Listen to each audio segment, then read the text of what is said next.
Trump je ponovo u ovalnom kabinetu. Već prvog dana od inauguracije blokirao je sredstva nevladinim organizacijama na 90 dana za početak. Momentalno su u redovima srpske opozicije nastupili panika i haos. Za obične, normalne ljude to nikako nema logike, jer kakva je veza između papira potpisanog sa druge strane okeana i male zemlje na Balkanu?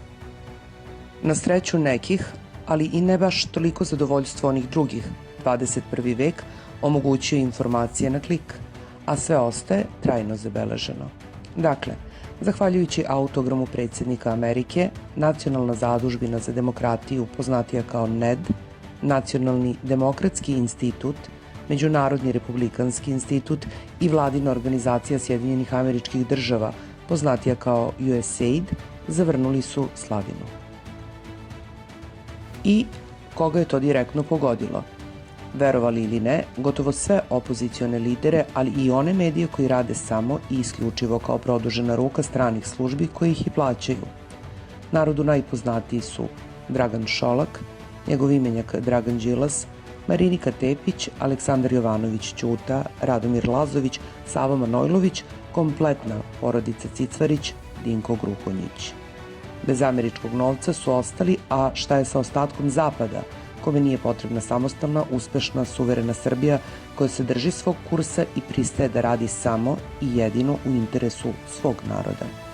Novac iz Birna i British Councila, a zatim nemačkog GIZ-a i Evropske zadužbine za demokratiju i dalje redovno stiže na račune silnih nevladinih organizacija, iza kojih se kriju mnogi od onih koji duvaju u vuvuzele i lupaju u bubnjeve. A benzin na vatru dospu još i zapadni poslušnici iz regiona, počev od Milanovića, preko bosanskog oslobođenja ili islamističke slobodne Bosne, da bi, kao vrhunac podrške, da ne kažemo ludila, došla izjava Aljbina Kurtija koji je svim srcem uz besposlene prebogate opozicione blokadere. Normalnom dosta, da ne kažemo previše, ali tu nije kraj. Mislili smo da je podvio rep ili se zavukao pod kamen, a on se zapravo povampirio.